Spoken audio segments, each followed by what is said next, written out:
The subject of black history is in dispute in some quarters.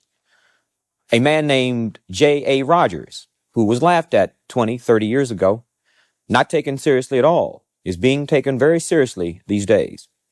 A new book called Great Black Men of Color has been edited by our guest tonight, Professor John Henrik Clarke. Professor Clarke, there are some rather startling, to put it mildly, revelations made in the book about certain presumed facts of history that I'm certain will not stick with the general white historical community. Well, I'll tell you, it became almost necessary for the Europeans to whiten up a part of black history when they began to take over the world in the 15th and the 16th century. And what Rogers has done is gone back and taken a whole lot of the white away and showed you the original black faces of certain people in history. In this 2-volume work, World's Great Men of Color, Volume 1 is devoted to the Old World, and Volume 2 is devoted to the New World. The first thing he does is to put Egypt in proper context and to show Egypt and the great personalities of ancient Egypt as black people. And it might be startling, but he reveals that Cleopatra did not look like Elizabeth Taylor and wasn't a white woman at all. And I think his book starts in Egypt with the other great characters in Egypt, Imhotep, the real father of medicine, father of architecture, builder of the step pyramids, forerunner of astronomer, a man who was accepted as a god in Europe long before the birth of Christ. Imhotep lived about 5,000 years ago. And early Europe accepted quite a few Africans as deities. And Imhotep was one of them. He opens the book actually with this great African who was the world's first multi-genius. You said that Rogers put Egypt in its proper perspective. What did you mean by that? I mean, if European historians acknowledge that ancient Egypt was a black nation, then they would have thrown all Western history out of kilter, because Western historiography is based on the mistaken concept that if Egypt wasn't European, it was at least Oriental. It was neither. Because Rogers traced, as many competent historians, black and white, have already done, the southern origins of Egypt, and that the people, who would later be called Egyptians, came from deep within Africa, maybe Ethiopia and Somaliland. And they kept good relationships, good and bad, like all families, with the people to the south all of this time. And the proof is positive. And do not think that Rogers is out on a black thing, or that most black historians are out on a solely black thing.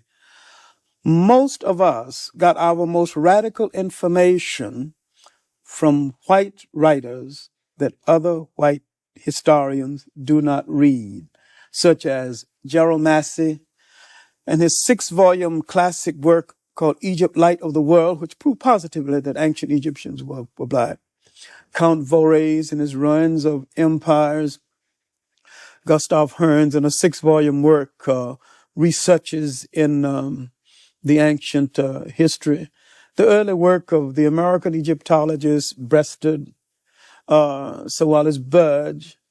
And so we are going to radical historians, especially Massey and his Natural Genesis and the Book of the Beginning, establish behind them the black perspectives in history.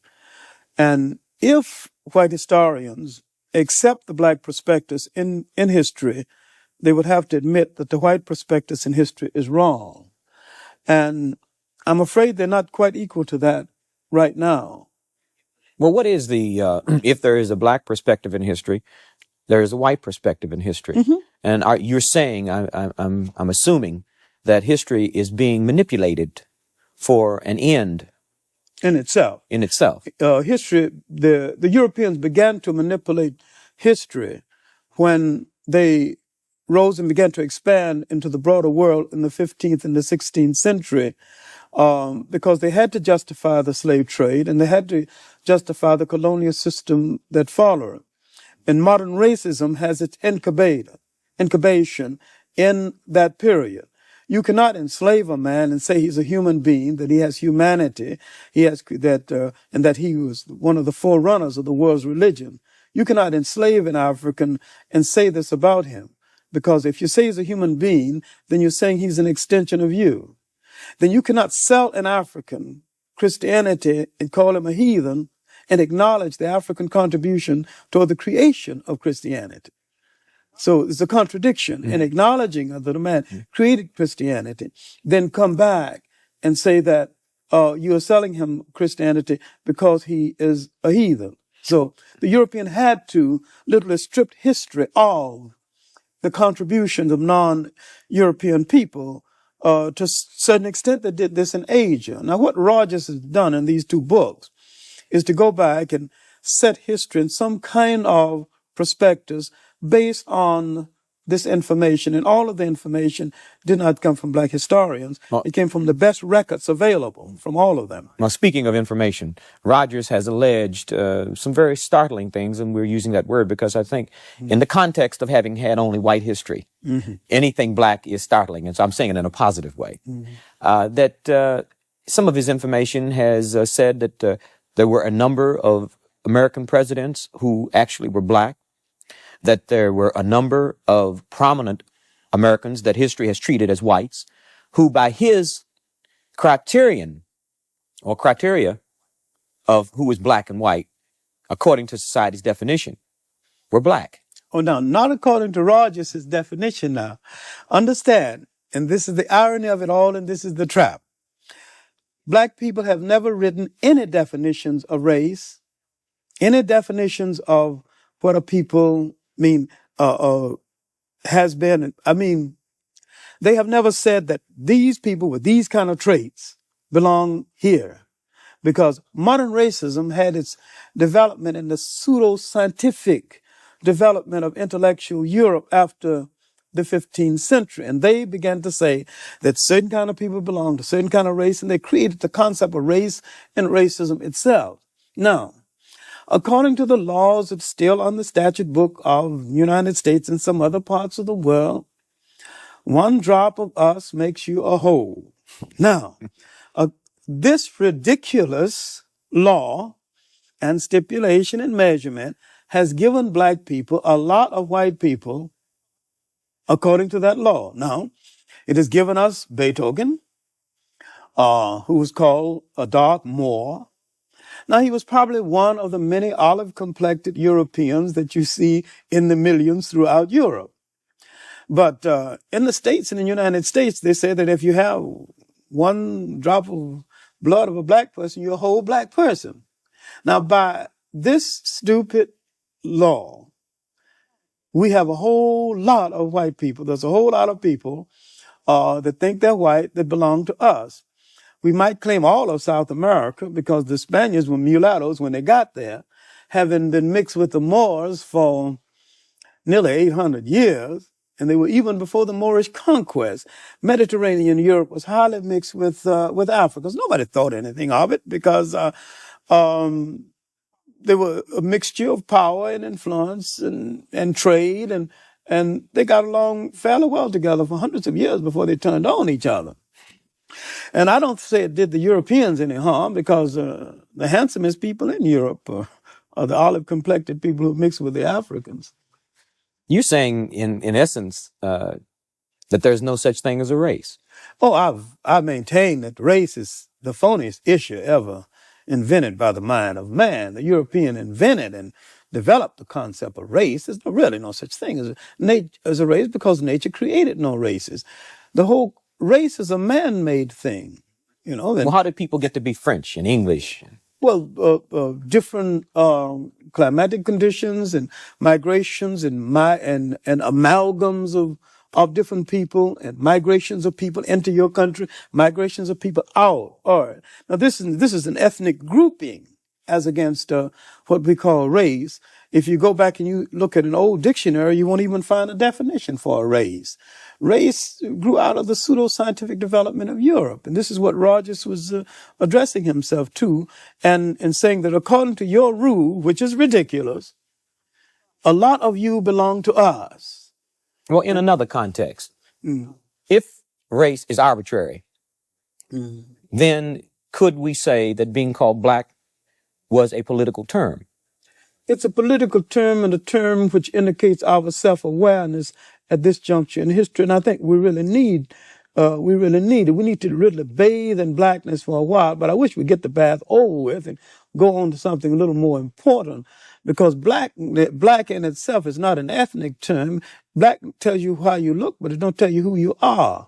We are essentially an African people. Wherever we live on this earth, we're essentially an African people. And we relate to the millions of African people throughout the world, including the uncounted millions of Africans in Asia. The word Afro-American or African-American would probably be more appropriate and more honest and more in keeping with what we actually are, because all of us are not positively, physically, real jet black. And so the argument now sometimes is between the supernationalists and the mild nationalists and blacker than thou, when blackness is a state of mind, a state of attitude, a state of approach to things that can exist in almost any of us, including from the blonde black person to the jet black. And the jet black can be traitors, and they can be patriarchs. They can be a whole lot of. See, we've been everything in history from saint to buffoons.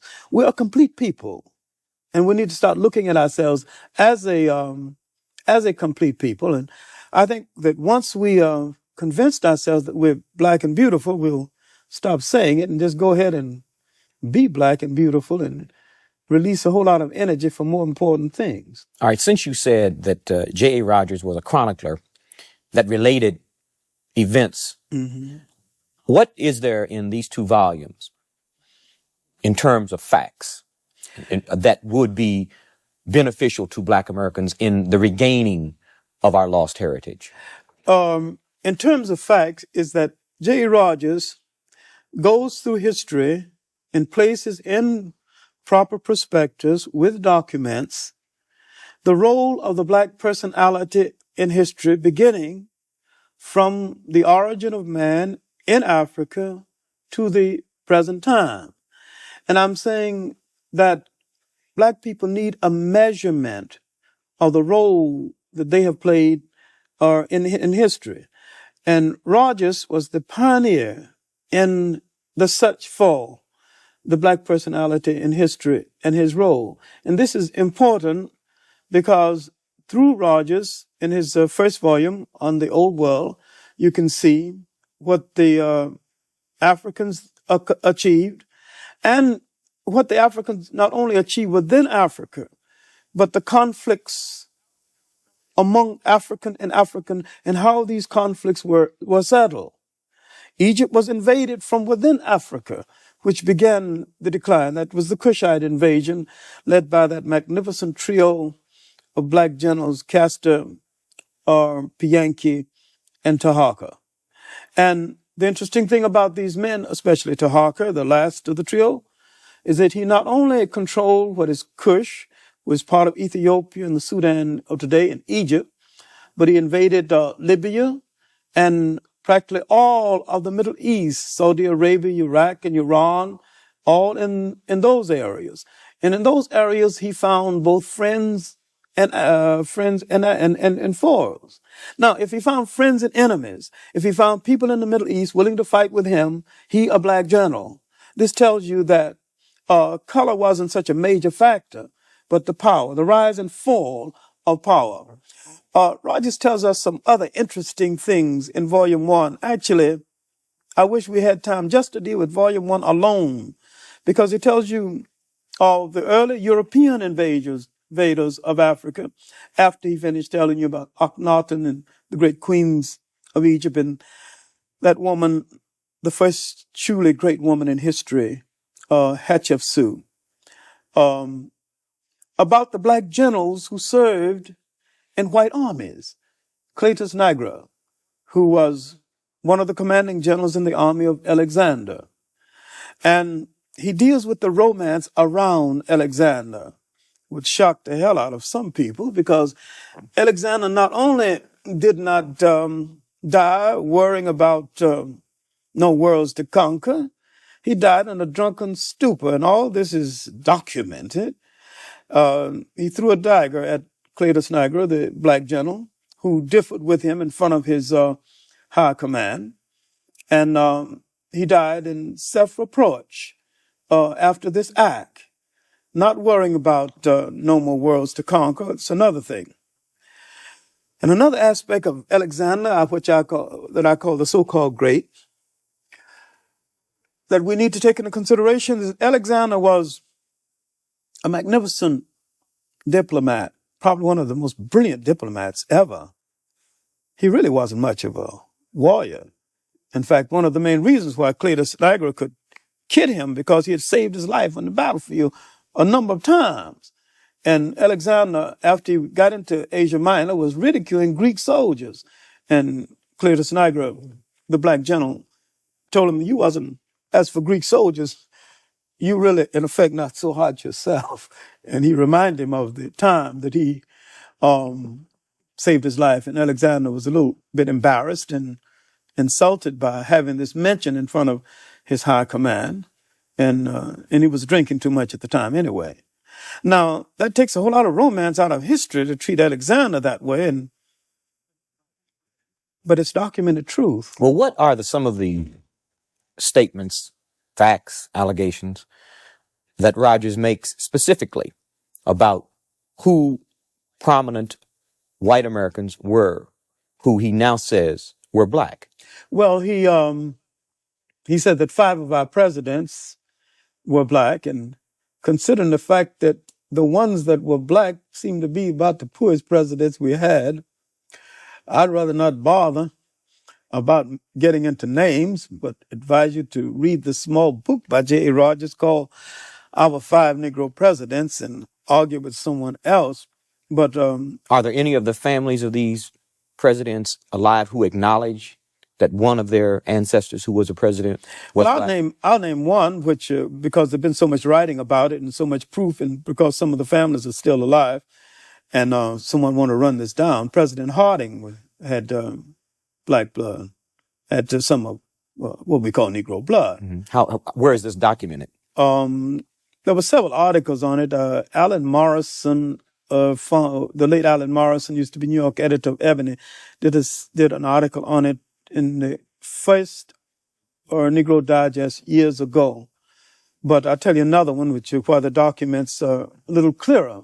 That's Alexander Hamilton. He wasn't a president, but he was very sure. Alexander Hamilton, whose mother was a black woman from the West Indies. Are there any other prominent Americans that you can think of that are named in? This would be the second volume. Mm-hmm. That would be the second volume, in which he names permanent Americans who obviously had what we refer to as Negro blood. Mm-hmm. Robert Browning, the Englishman, and he documents that too. Mm-hmm. Who had laid court to Elizabeth Barrett. And I think Alexander Dumas was one of the people he named. Oh, Alexander Dumas. There's no question about Alexander Dumas. He was a brown-skinned man with a bush. I mean, we don't argue about the Dumas, but there were 3 Dumases. Understand that. Not just Alexander Dumas. We talk about grandpapa, father, and son. Now, one Alexander Dumas, black general, West Indian descent, was second in command to Napoleon. In fact, he was Napoleon's artillery commander in the Egyptian campaign. And when the French were voting for someone to take over the French army, Napoleon won by 1 vote. In other words, the French were liberal enough at that time to accept a black man as commander-in-chief of their armies. I'm sorry they didn't elect Alexander Dumas. It would have saved them a lot. And a whole lot of things Napoleon did was useless and nothing but the washing of French ego and costing a whole lot of French money. The one thing I don't think Alexander Dumas would have done is to go into that ice box called Russia in the dead winter time. He wouldn't have played no fool like that. Now, the other 2 Alexander Dumas, you need to separate, because most people merge them. Now, The father of French adventure literature, the Three Musketeers and the like. That's one Alexander Dumas. Now, the author of Camille and the Romantic tradition in French literature, that's his son. Now, although father and son did not get along, but they stem from the same cloth. So there was actually three Alexander Dumases. One was a military man, served under Napoleon, who lost command of the French army to Napoleon by one vote. The other one who began the adventure literature, and the other one who began the romantic literature.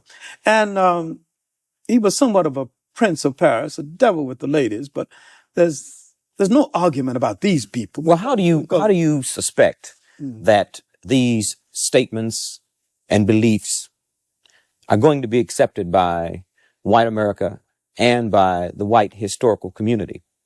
Well, they're not going to accept them readily, but if they read the documents, there's not much of an argument. Well, they can always show you their documents, can't they? Well, they can show me their documents, but one cannot outbalance the other.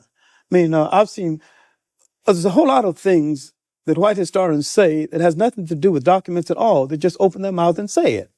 Like Christopher Columbus discovered America. Now, he's discovered people here. He discovered a whole lot of people already in America. So he discovered America. Okay. Now, and they just arbitrarily say that the Europeans brought naturalist civilization. And actually, the Europeans destroyed more civilization than they brought. And I can go to white documents and prove this. I don't have to go to my documents. According to their documents, I can prove that they destroyed more people and more civilization than they built. All right. Another thing which Rogers brings up in another one of his books called Africa's Gift to America is the pre-Columbian presence of Africans in the so-called New World. That Africans were here not only before Columbus, but according to Professor Wiener in a 3-volume work called Africa and the Discovery of America, he may have been here before the Indians. Now, the original documentation on this came from white historians. And so many times when a white historian is arguing with a black historian, the one thing he will probably have to do is to go back and argue with the white historian from which the black historian got the original base information, and he extended that research further than the white historian. Now, the white historian is in a bad fix right now because he's hung up with a lie, and because he used to open his mouth and say something and people believe it without question, and now they are questioning it. I can snow him under with documents, and mostly documents written by other white people repudiating him. So I'm not worried about the document war. I know I can win that one. Professor Clarke, how do you distinguish between the words Negro and black? I don't distinguish. I mean, I distinguish between the word.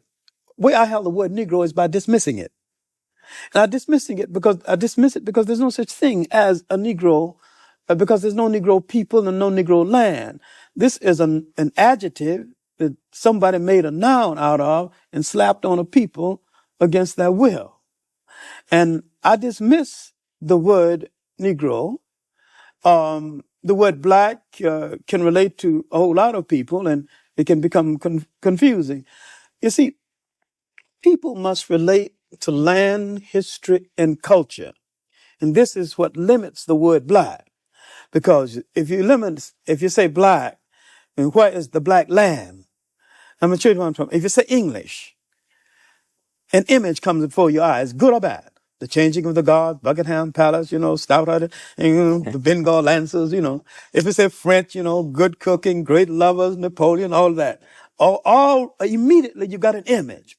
But you say Negro, what comes before you? No images, really. A condition.